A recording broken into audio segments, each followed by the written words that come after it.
Video, I realized that we covered a lot in regards to multi-tiered systems of support. And I realized that a 5 to 10 minute video may not be adequate to cover all the aspects of multi-tiered systems of support, which is why I included a lot of examples in the text and flowcharts, for example, and other speakers in these videos. But the real difference between multi-tiered systems of support and models such as response to intervention and PBIS is that multi-tiered systems of support, as talked about earlier, is really a framework of intervention service delivery models. So for example, we have attendance, academic, social, emotional, and behavioral. Multi-tiered systems of support houses each of those models. For example, within multi-tiered systems of support, we have response to intervention, which is a service delivery model for providing evidence-based interventions to children and students, and providing a framework for teachers to follow in regards to what to do if a child is having difficulty and is struggling with their academics in reading, writing, or math, and etc. So with response to intervention, obviously we use progress monitoring, we use universal screening, and we use evidence-based interventions to help the child succeed and grow and learn in their academic environment. Again, models on multi-tiered systems of support is the framework that houses response to intervention and PBIS. And PBIS and response to intervention and social emotional support are simply service delivery models and pathways to help students learn, grow, and succeed, not only in school, but also in their community, because we know that a lot of the skills that they learn in school transfer out into the community as well. And we want to make them as productive as possible for future employment and collegiate attainment and whatever else they may want to do with their lives. So let's review really what we kind of covered so far. And we noticed that, as I said in the last video, all multi-tiered systems of support models have commonalities. And those commonalities, as I said, every single one of those models, PBIS, response to intervention, social emotional support, have commonalities. They each share this. They share instruction, they share universal screening, share progress monitoring, intervening early, evidence-based interventions, fidelity, and of course database decision making. And when we look at that, I'm going to take you through exactly, one of the models, which is the most common. And we already got into this a little bit, which was in regards to response to intervention. But I'm going to look at, and we're going to dissect response to intervention a little bit more. As I said before, response to intervention is a service delivery model for students who are not responding to interventions. Response to intervention, PBIS, are not special education referral models. They are models to provide increasing levels of support for students who are not responding to the evidence-based interventions that we are providing them. Now, that said, response to intervention, PBIS, social emotional support can give us a lot of data in terms of saying whether a child is responding to the interventions provided, and that may mean that a child may have an underlying deficit in learning, in behavior, in social emotional domains that may warrant special education services. Again, like I said before, it is not a special education referral model, nor is your CST special educations or step to special education. CSTs and RtI are models both to provide students the best support and provide any brainstorm interventions along the way. So let's take response to intervention and dissect it a little bit. And we did this a little bit earlier, but let's show what response to intervention is. It's a series of pathways to follow on whether a child responds or does not respond to intervention, obviously. And through my research, I found a best evidence-based model for that and put it in a flowchart for you folks. So this is what it looks like. Okay, there's response to intervention. I know it looks like a lot, but don't forget, every one of these multi-tiered systems of support models shares those common factors of progress monitoring, implementing with fidelity, universal screening, progress monitoring. I think I already said that. But they all share commonalities. And when we zoom in on multi-tiered systems of support, response to intervention, what we see is some of those commonalities that they all share. Well, conduct and evaluate universal screening. If the student meets progress, we're still implementing the core curriculum. If the student is not meeting progress, we are going to try and first and differentiate instruction, meet with our teacher PLC team to devise and discuss 3 interventions, check the child's attendance in medical, and consult with parents to provide parents interventions they can do at home possibly. I would say, at this point we could track data for 4 to 6 weeks, document the interventions, and if the student is responding to those interventions, they might not need a CST team meeting.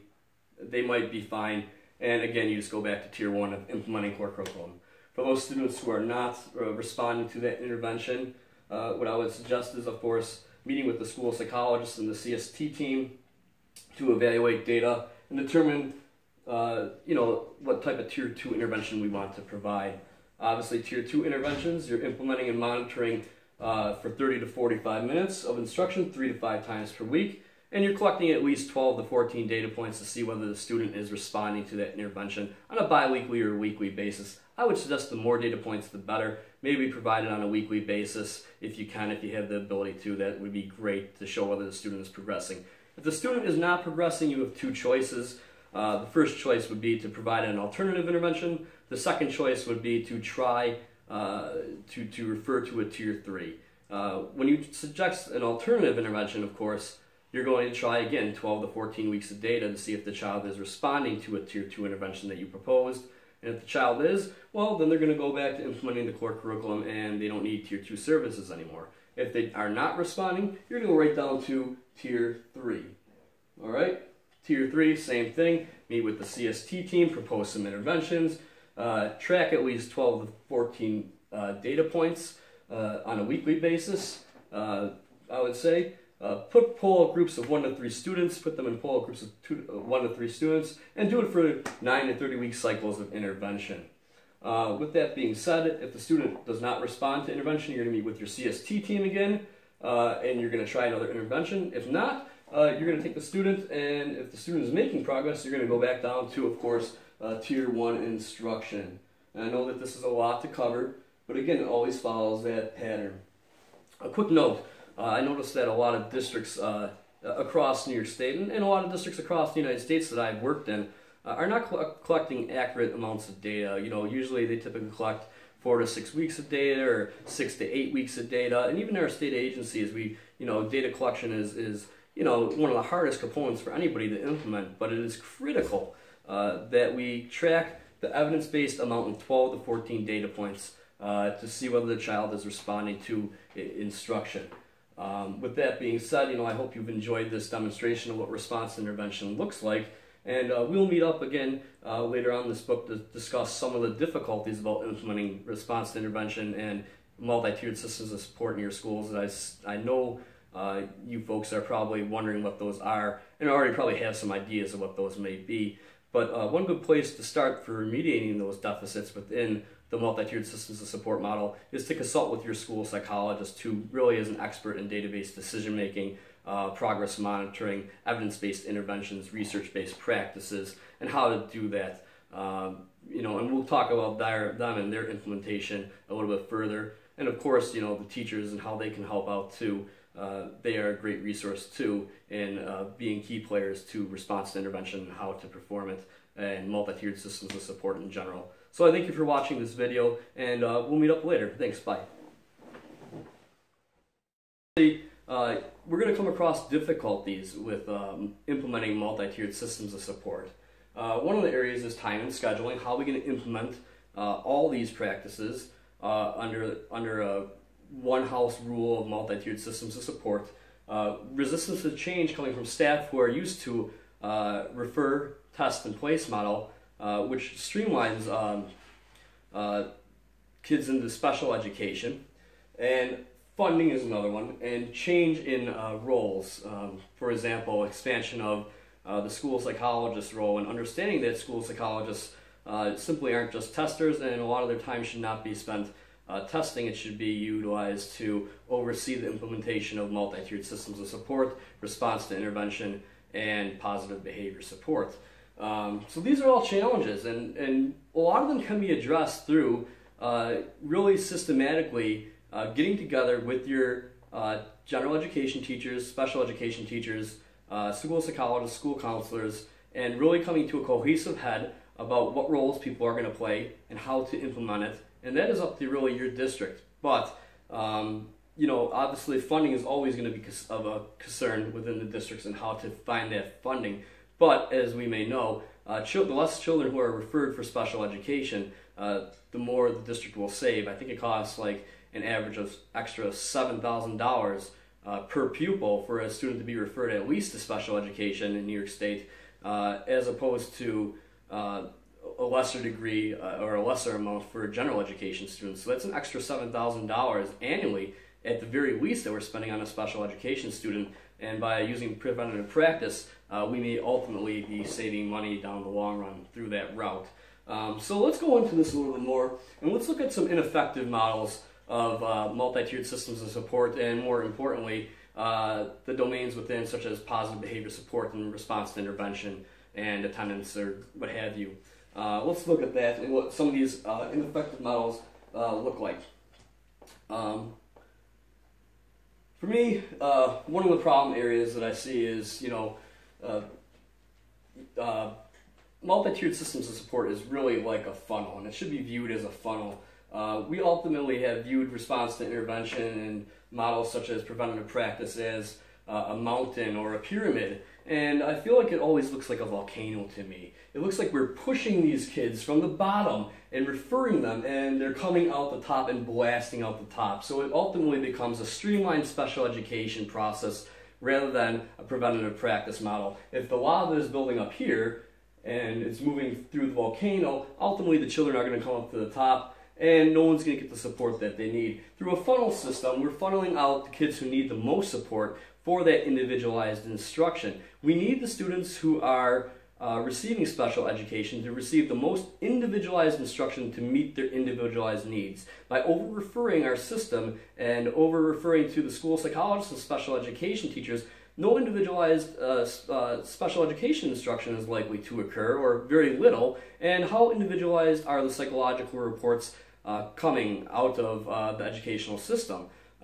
It's a very weak model. We need to use a funneling system to provide students ultimately very individualized support with comprehensive evals to meet their needs that are entering into our special education system. Those students absolutely, positively deserve that.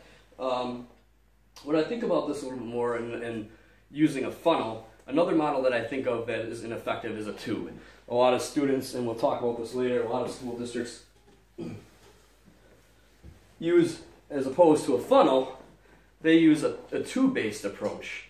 And again, if I were to put something down this tube, ultimately what would happen is it would fall right through, as opposed to the funnel, in which students would be individualized more, and we wouldn't be referring as much. But through a funnel, or through a tube, students are going to fall right through to the bottom, and we have a demonstration coming up on a tube model as opposed to a funnel-based system for RtI, PBIS, and multi-tiered systems of support as a whole. So again, I really want to view multi-tiered systems of support as a funnel, and you got your attendance, academic, social, emotional, and behavioral domains. And when we look at it, it looks like a funnel too. And we're individualizing, of course, our instruction. Here's our students, here's our first tier. 80 to 85% of students should be responding to instruction here. 5 to 10 students should be responding to instruction or social emotional intervention here. And 1 to 5% should be responding to our interventions at the tier 3 level. Those students who do not respond are likely to maybe have a specific deficit that is preventing them from acquiring the knowledge in special education, or in acquiring the knowledge to succeed and succeed in the general education curriculum. And therefore, right at this line, we'd be going to a CST to refer for special education-based services and evaluate. And of course, the school psychologist, speech pathologist, OT, PT would get together and do their evaluations, and special education teacher, of course, would be involved to assist in that matter. Same with the general education teacher. And right here, this one student comes out as special education. Not all these students, as in a tube-based model, where all the students would simply be referred to as special education. Not a volcano-based model where we're building pressure at the base of the pyramid and having students shoot out the top, but a funnel-based model where students get individualized instruction, not an over-referral instruction. All right?